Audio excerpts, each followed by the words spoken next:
Thanks for joining us today on Apostolic Pentecostal channel. We are here to provide new and classic sermons weekly. We have tried to remaster and restore these sermons. Thanks for joining us. Please like, comment, and subscribe. May Yahweh's blessings be with you.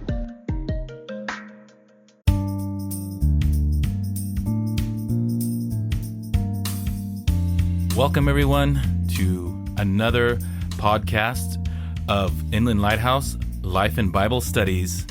I'm your host, Brother Danny. With me is Brother Ronnie Granados. Praise the Lord. And today we're going to have a good episode for you. Right now, though, we're going to go ahead and introduce our special guest, Brother Lee. Hello, thank you. So today you have something very special for us. Would you mind explaining? Yeah, today I'd like to talk a little bit about creation, evolution, and more specifically, how it relates to the scientific method. Awesome. That sounds pretty interesting, don't you think, Brother Ronnie? Actually, it's very interesting. Can you explain what the scientific method would be? Yeah, so a general outline, what I'd like to talk about today is the scientific method, then actually discuss 3 scientific experiments or studies that were done, and then have just some general discussions about how they relate to creation and evolution. So first of all, the scientific method, okay, and that really needs to be the basis of all of our discussions. And is it scientifically true and that? So basically, what the scientific method is you make an observation about something, and once you make an observation, then you kind of come up with some questions and think about, well, you know, what does it really mean? What does what I see really mean? And then you formulate a hypothesis or a theory. But then the key part of that is setting up tests so you can either prove or refute what you actually thought what the theory was. And the other key component of this is in order to be verifiably true, somebody else in some other setting also has to come up with the same results, or you modify your testing and your hypothesis. But basically, what's repeated and by you or other scientists doing the testing, then once you finally come to that, then you can make conclusions, and then it can eventually be fact or knowledge, and say, okay, we had a hypothesis, we tested it, it was duplicated, and now we can say, yes, this is true, this is fact. And so it has to follow that basic outline, because if not, then you're just kind of just guessing. So what I'd like to kind of describe, and before I actually get into the studies, one thing a scripture I'd like to bring up. Now, I'm coming at this, obviously, from a Christian point of view. Okay, I've already made my decisions, my conclusions based on my learning and training and what I believe. But there may be people out there that there may be evolutionists out there or atheists, you know.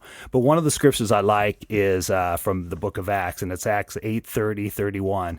It says, "And Philip ran thither to him and heard him read the prophet Isaiah and said, Understandest thou what thou readest? And he said, How can I, except some man should guide me? And he desired Philip that he would come up and sit with him." I like that scripture for this fact, that the man, he didn't have an attitude that he knew everything, and he was reading stuff, and obviously he felt it was important to study the scriptures, but he knew, I don't really understand what I'm getting here. So he was willing, he had an open mind to listen. And whether you are a Christian or even if you're an atheist or whatever, I think that attitude needs to be in everyone, no matter what the subject is or what you're talking about, in order to expand your knowledge. And because if you're closed-minded and you go into something where you have a set preconceived agenda or notion of what the outcome is, then you're never really going to get anywhere, and you could be just living a lie in your life. And so I think that's key, that we all have that. Well, before we go into your lesson fully, why don't you give us a little background of what you do and how you know this? Sure. I always was fascinated as a young child with science, and from my early grammar school days, I remember actually going into high school. I can still remember my 8th grade science teacher writing on my final report card in 8th grade before I went to high school, he commented and said, no matter what facet of science Bob wanted to go into, I'm sure he would do well. And I've always liked science and math. And I went on to UC Berkeley. And I wasn't sure whether I wanted to study biology or chemistry. And I talked to a friend of mine, and it was an elderly lady, and she said, well, why don't you study biochemistry? And I didn't even know that topic existed.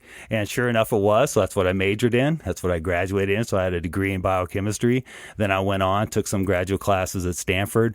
And then I went to Indiana University, where I received my master's in biochemistry. It actually under the guidance of my research professor, who was the head of the biogeochemistry lab. He was a very brilliant man, and actually I'll talk about him in one of his in one of the studies. I want to bring up one of his mentors that he had was a Nobel Prize winner, and so that's where I was. So I love science, and I stuck with it, and I've been fascinated with it ever since.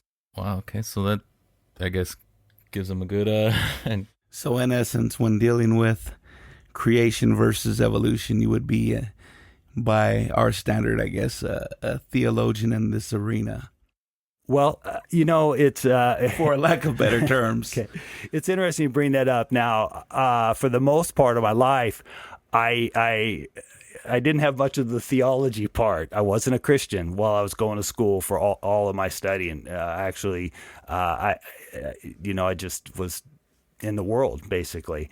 And so I came at it and I took it whatever the professors taught and whatever, but I wasn't coming at it from a Christian point of view. It wasn't actually until I started coming to Inland Lighthouse Church and became a Christian. And then I kind of thought back of how I wished I'd had a Christian point of view and perspective when I was studying it, because now I find things more actually exciting than when I was going to school, because there's a purpose. And actually, one of the greatest scientists that ever lived was Isaac Newton, and he made a comment and said that the only reason he studies science is because he knows that there is a God. And he was considered one of the most brilliant scientists that ever lived, greater than Einstein, greater than anybody. He was an incredible man. Wow. Oh, wow. I didn't know that. All right. Well, let's continue on and see what your lesson is. Okay. One of the first experiments I want to talk about and was what's called the Miller-Urey experiment. Stanley Miller and Harold Urey. Now that's where Harold Urey kind of ties into my research advisor at Indiana University in Chicago in the early 1950s, around 1952. Stanley Miller and Harold Urey did this experiment. It's become a very famous experiment. Of course, evolution was starting to really kind of, take some hold, but there was a lot of things that Darwin had presented that they just really didn't have any kind of scientific proof of how this began. And so Stanley Miller and Urey thought, well, let's see if we can duplicate what we believe the atmosphere and the world was like millions and millions of years ago, and see if we can come up with a theory on how life started. And where it's kind of interesting, actually in my master's thesis in Indiana, I referenced another article, not this particular experiment, but some other work by Harold Urey, because my research advisor actually worked for this man as a doctorate student at the University of Chicago. So anyway, now let me give you some background of Harold Urey. He was a Nobel Prize winning scientist. He actually won the Nobel Prize for the development or discovery of deuterium, which is an isotope of hydrogen.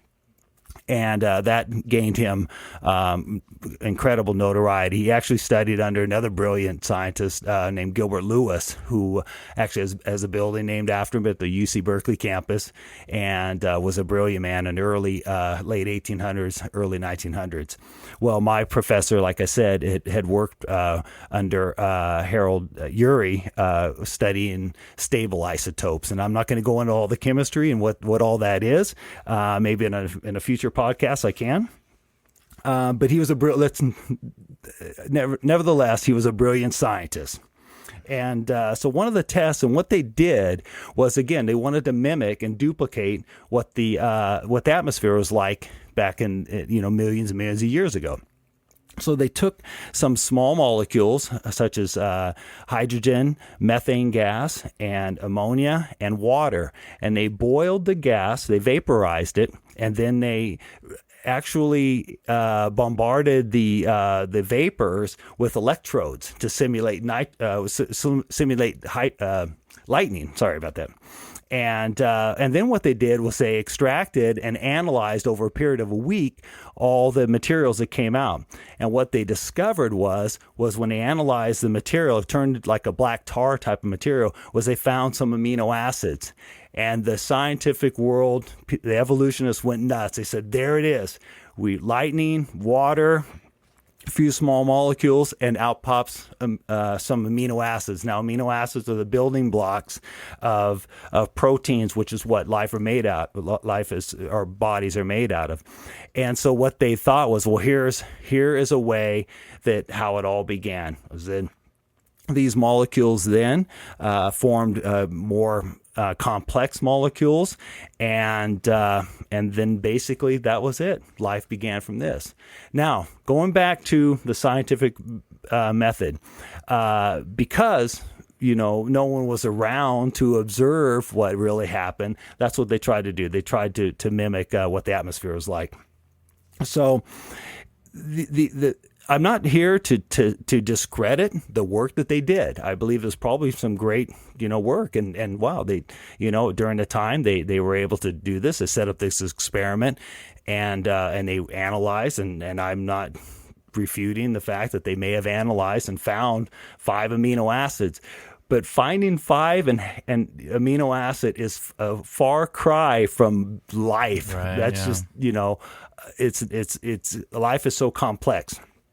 And the problem with that, though, is okay. So they discovered this. The same experiment that they did, as fast or even faster, that they were able to synthesize through this apparatus these molecules, the same lightning destroyed these, or the same electrodes destroyed and broke down the molecules just as fast. So nothing really bigger or larger was going to actually grow or come together and combine in this atmosphere. And so that's one of the big problems with this experiment. So then basically what you're saying is they tried reproducing what they did the first time. The results the second time weren't consistent with the results of the first test that they had done. Am I getting that correct? No. So they try to duplicate what actually might have happened millions and millions of years ago when the Earth was what they call a primordial soup. So they tried to replicate the environment of what was happening on Earth 13 billion years ago or whatever. Okay. Now, again, what the biggest problem is, and now from my own personal perspective, I happened to be at the church here about 18 years ago, and out of the corner of my eye, it was rainy, we had a thunderstorm, and I saw a flash of lightning out of the corner of my eye.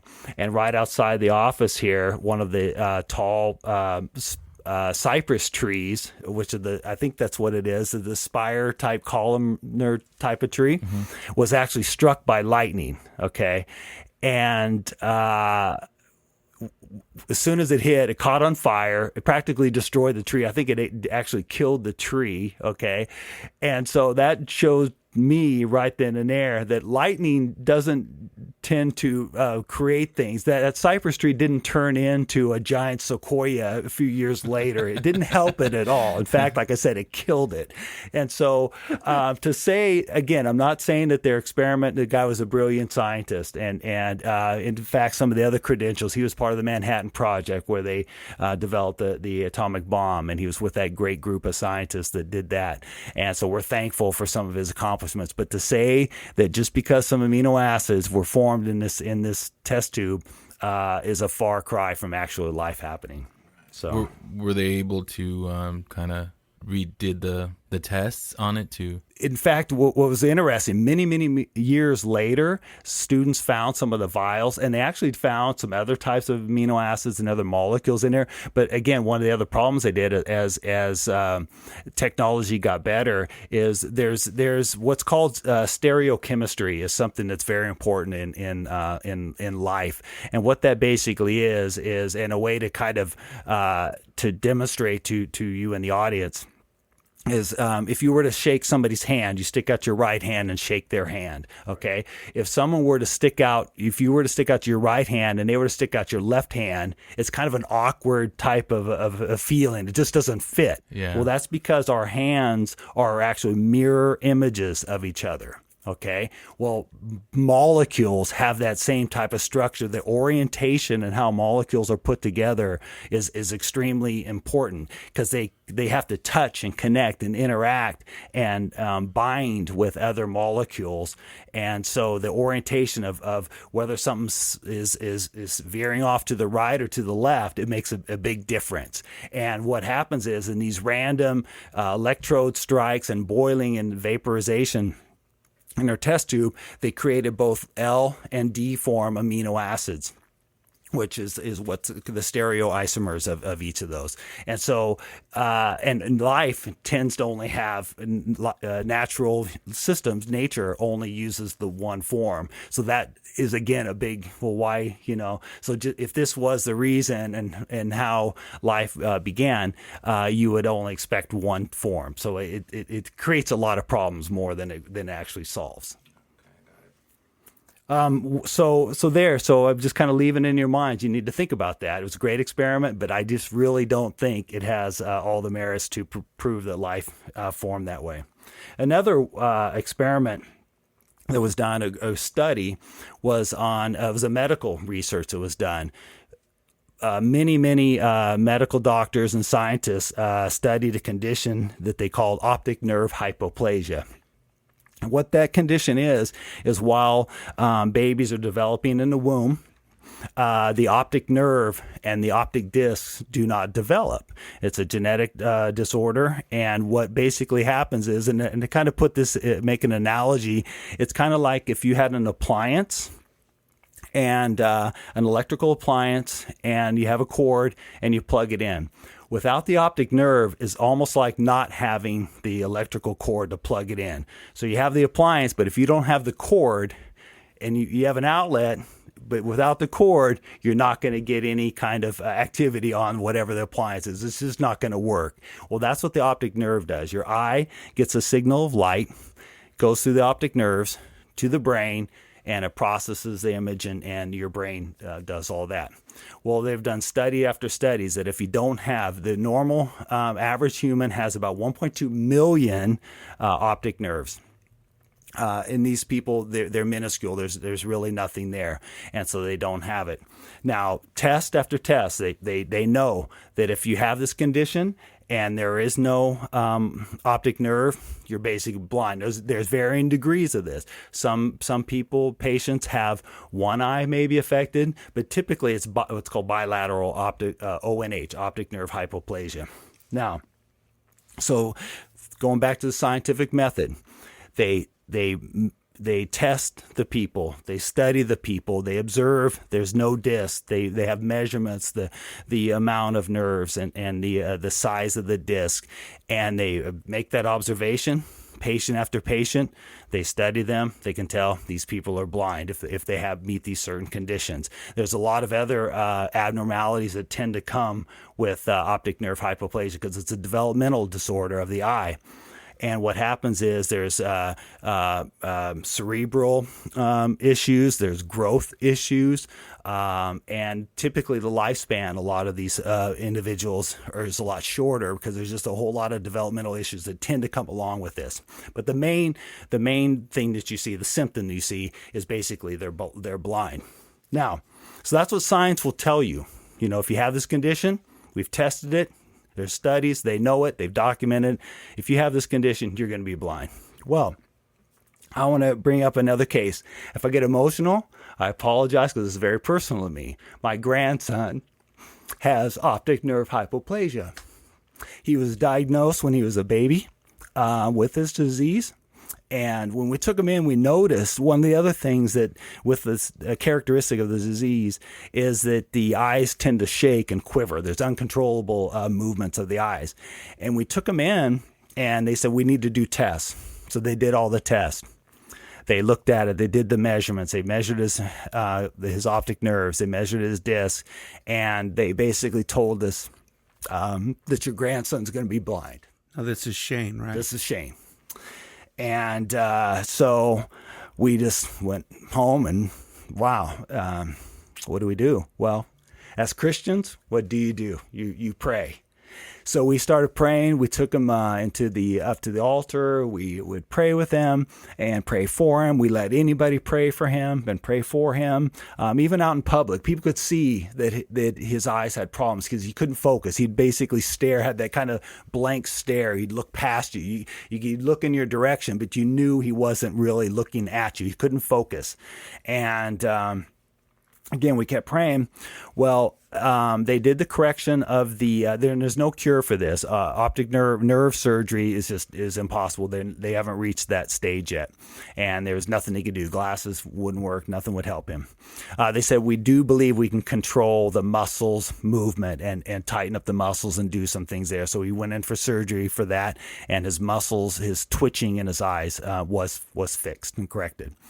Well, we continued to pray, and they diagnosed him when he was about 3 or 4 months old, and so he's part of this study because they wanted to continue to see, how things go. Well, my wife took him in to a follow-up appointment about a year later, and when she came to the Children's Hospital in Los Angeles, they said, well, go ahead and he's on the phone right now. He's busy, but go ahead and go into his office. So she brought my little grandson in, Shane, and she set him down. Well, they had this toy, one of those, and you may recall them. It's a little ring toy with a little post and different colored, rainbow colored rings. And so she set him down on the floor, and the doctor was so busy on the phone. He's talking on the phone, and my wife was sitting there.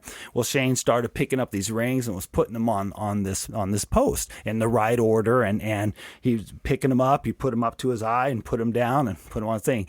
The doctor was on the phone, and it's exactly what he said. He goes, I gotta go.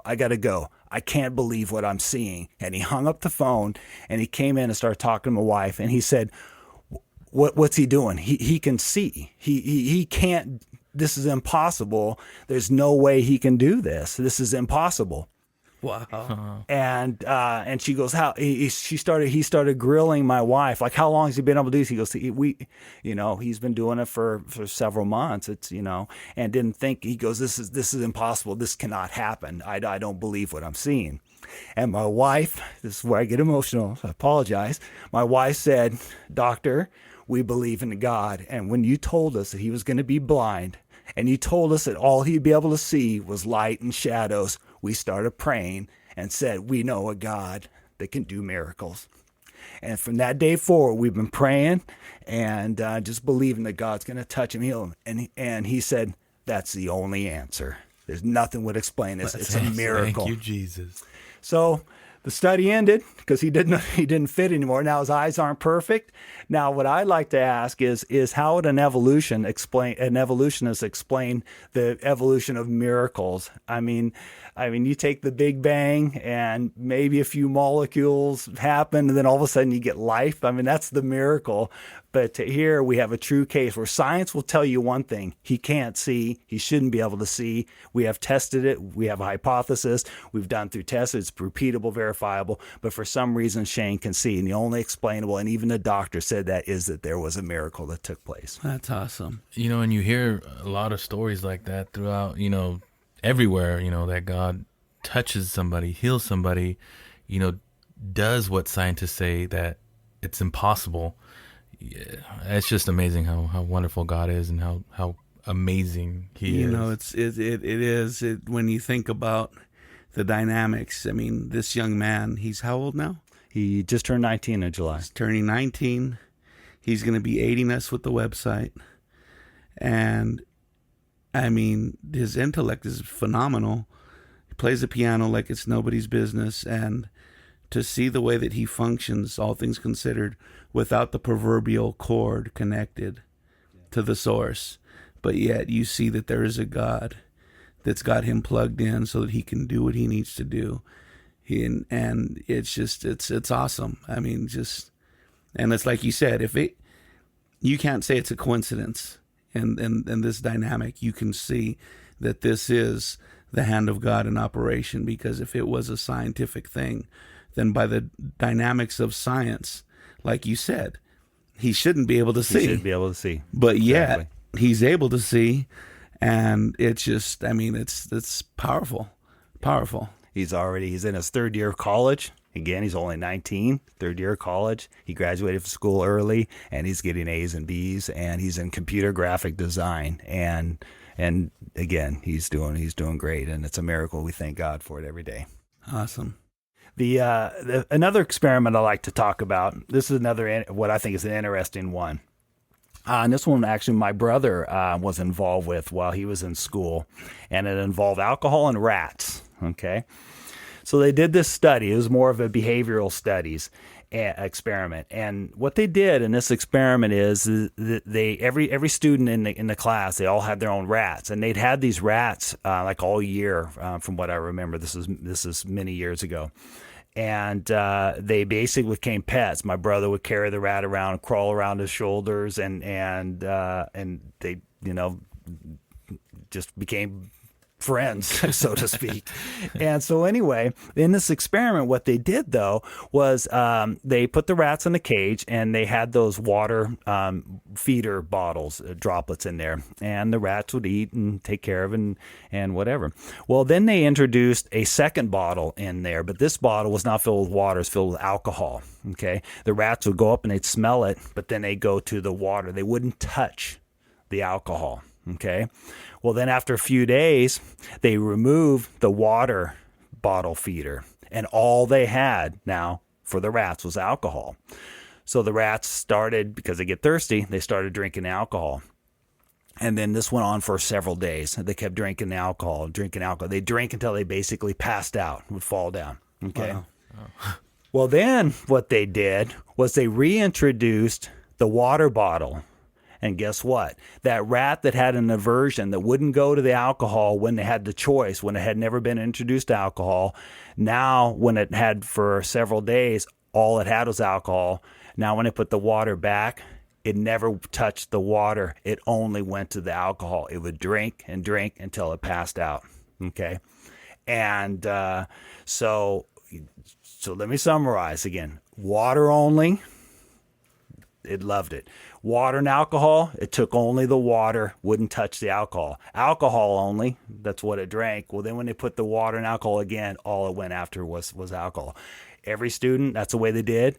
And so in this test, that's exactly what happened. Now, we know, and it's sad in our human lives, conditions of alcoholism and stuff. And I'll tell you, and I won't say I'm ashamed, but I'm not proud of it, is I basically was an alcoholic, and I came from a family drinking. I started drinking when I was young, okay?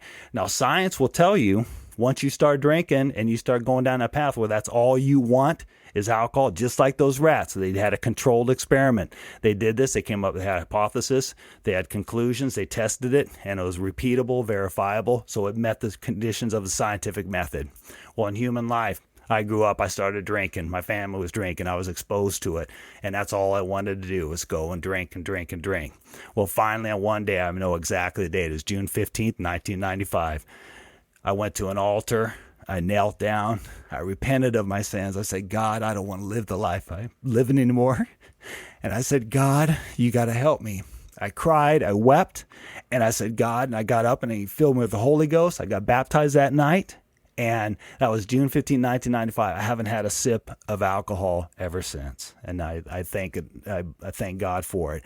Science will tell you that I should have just continued down that path of destruction. Right. Should have continued drinking just like that rat did and stuff. But for some reason, I didn't. And it's only the mercies of God. And basically, I call that another miracle. It's not like, recovering a sight. But again, it's a more of a experiential miracle. And I thank God. So again, science. So there's something there. Again, test after test. If you just continue down the pathway, you're going to destroy yourself. But for somehow God intervened, and that's the only way. There wasn't no classes or whatever. It was one day. It was done, and God helped me there. I remember that for me too. This was a while back, but yeah. You know, the scripture comes to mind. It says, "He who the Son has set free is free indeed." It doesn't take, and I know that there are secular programs that people can get help with, and if that's the means of which that they use, that's one thing. But one thing that I have yet to see is somebody do as you've done, and I can say, everybody here in that regard, find a place to get a hold of God, and if He doesn't, I mean, it's an impossibility to not see Him intervene and deliver that individual from that addiction, whatever it may be, and it's powerful to see what God can do, even in that regard, to now teaching the knowledge of science and creation and showing the dynamics of it. I mean, who would have thought, right? But that's the mercies and the goodness of God. So that's basically it. And all I really want to say then is in kind of conclusion is there's some great science out there. I love science. There's absolutely nothing wrong with it, but you need to be careful. I think our universities, our campuses around the country they definitely have an agenda, I think. And you need to really be careful and consider who's doing the research, who's backing, who's funding the research, Right. and do they have any kind of agenda? Right. And really look at the actual science. And science versus creation is such a broad. We're just scratching the surface on one thing, the scientific method, but you could go to millions of other areas and talk about it. I think when you get into a debate and talk about something, you really need to narrow down the scope of what you're talking, get a precise, exact, well, what exactly is it? Like, for example, the Uri Miller experiment, what exactly are you trying to prove? And really get down and narrow it down and then really talk about it. Because if you don't, you're going to just go in so many different directions that neither side, nothing's going to be accomplished. That's good. Awesome. I forgot to send you that link of that the scientist that proved the mathematical equation. I forgot to send that to you. So anyway, that sounds pretty amazing. What do you think? I'm astonished just to see what science can do, and even I've heard, and maybe you can even just clarify that even as scientists and people that are atheists are looking to debunk the biblical principles and the teachings of the Bible, the more that they're finding that they're true, and that through science now, to where it was once a method to disprove the credibility of God's existence, now through science and the technology that we have, we're seeing more that there's proving of God, and the things of the Bible are being fulfilled and everything in that light. Yeah, the Bible, I mean, obviously, it isn't meant to be a science textbook, but I'll tell you, there's nothing in the Bible that disagrees with science and any kind of experiment that's been done. There's nothing that it's in complete harmony with the world, and I think that's the way God designed it. Awesome. All right. Thank you, Brother Lee, for coming and spending some time with us here and giving us this good lesson on creation and evolution. Brother Ronnie, do you have anything to add? I'm at a loss for words, brother, but this was very good, and I really enjoyed what you had to say. I look forward to the next podcast. I really do. This was very insightful. I hope you have me back. Oh, definitely. All right. Well, that's it for us here, folks. We'll see you guys next week. Thank you very much for joining us, and have a good night.